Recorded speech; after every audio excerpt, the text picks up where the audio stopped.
What's going on, YouTube? I got another knife video for you guys. This one's going to be a short video because it's a short knife. So today we are going over the Buck Knife 539. It's got a really cool little sheath. I don't know, I had it backwards, so how it sits in there is actually pretty cool. It's partially exposed. It's just good thick leather. It looks nice. This knife, it's either 4 1/4 or 4 1/2 inch blade, which makes it the smallest knife I've reviewed so far, and probably the smallest knife I will review. But this thing is no less a knife than even this thing, right? The Natchez Bowie is badass, but this thing is as equally great in a completely different way. The S30V steel is Buck's top of the line. This is their it's their Pro Series or Pro model steel, and it is every bit that. This is probably one of the best skinners I've ever held. It's great. What does it compare to? Real quick, well, here's your Schrade, old timer. Everybody knows this blade. It's been around forever. It's gonna be around forever. It'll never stop being made. This is typical dime store stainless steel. Nothing great about it. This, however, everything great about it. So what we are going to do is we're going to do a quick review, just go over a few fine things, and that's it. Let's talk about the knife. Wood handles. It's got these cool little inserts on it. Looks great. It doesn't have a lanyard hole, however it does have a strap hole like on a camera. You take out, with an Allen wrench, you take out this little screw here, and boom, you throw on that if you really want it.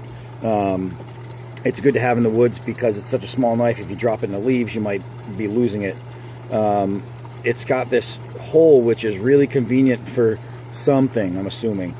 I use it for it being a hole.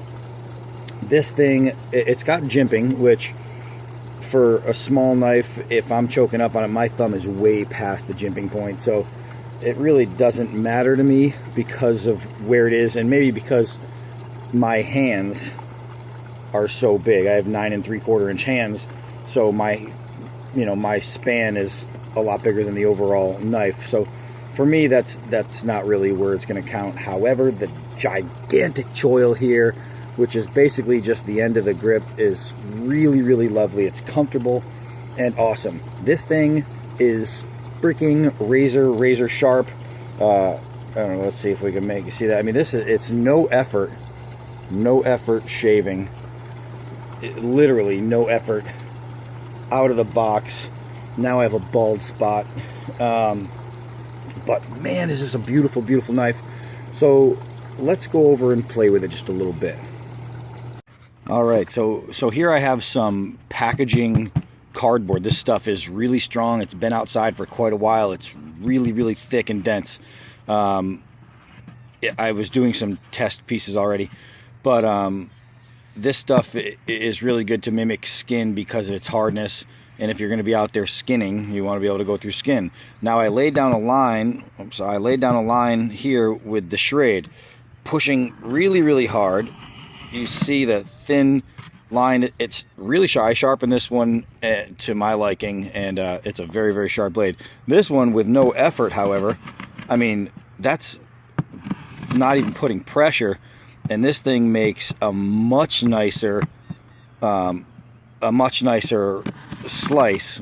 Really, really pretty. It holds on real well than the Schrade will, and it's all because of this perfect, beautiful S30V steel, which is awesome. And anytime you get a knife with a cool little anvil on it, then it's got to be cool. So remember, this is the Buck Knife 539. Awesome, awesome, awesome. Let's keep moving with it. All right, we all know that you do not use a little tiny skinner knife for chopping, but we'd all like to know if it actually can. So let's turn it around and see if we can get a little bit of chopping in here.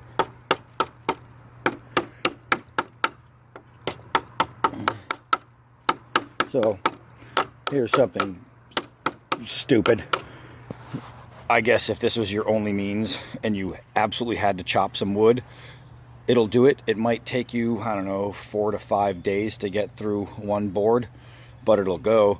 The good thing is the blade is fine, fine, fine. Okay, so we're gonna do a little drop test. My thinking is that because it's so light, the scales are going to pull the blade around, so we're about to see exactly how even or uneven the weight distribution is.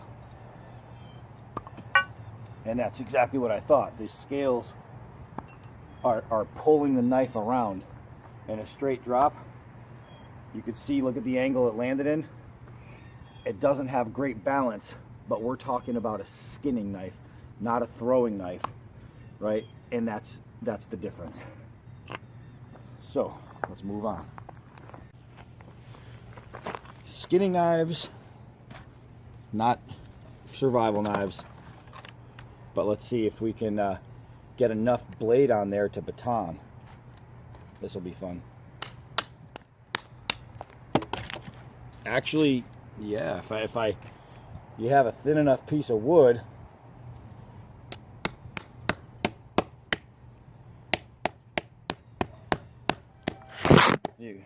uh-oh, you fell down. I guess if you had a thin enough piece of wood, this is actually just about as thick as the blade, so it doesn't really show off the way I'd like to, but it actually did go into the wood. Striking it, it left no damage on the spine. It left no damage on the blade. It just left it dirty, and I mean, that's pretty good. But again, you think about it, this is a skinner, right? This is to rip through fur and flesh, or feathers and flesh.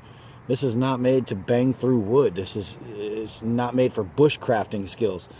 But it can still handle bushcrafting skills. You know, I'm pretty sure if I wanted, I can just quickly feather stick with this thing and make some really nice tight little feathers. It's a great little blade. It has one purpose as far as what it's made for, but it's actually a multi-purpose knife. Are we going to trench with it? No. But this thing's so damn sharp, you could dissect a worm. So, I don't know. It's doing more than what it's supposed to. Let's put it that way. All right, so my final thoughts on the Buck 539. Worth every penny. This is a spectacular little skinning knife. You're not going to collect blade damage. You're just going to collect blood and dirt and feathers and skin. That's it. This thing is going to do everything that you buy it to do, but it's also going to give you the option to do a little bit more. The spine is 90 degrees, so you will be able to strike spark on a ferro rod. There's no coating, so it's not like you have to rub that off first. This thing will be an immediate striker. I'll tell you what, it's really comfortable for a little knife in big hands, and it's beautiful to look at. This is a great knife. If you're looking for a skinner and you want a Pro Series blade, this is the one, right? And you can even, get a little shave going on. It's really great. Take care, YouTube. Next time we'll do something a little bigger. Wow.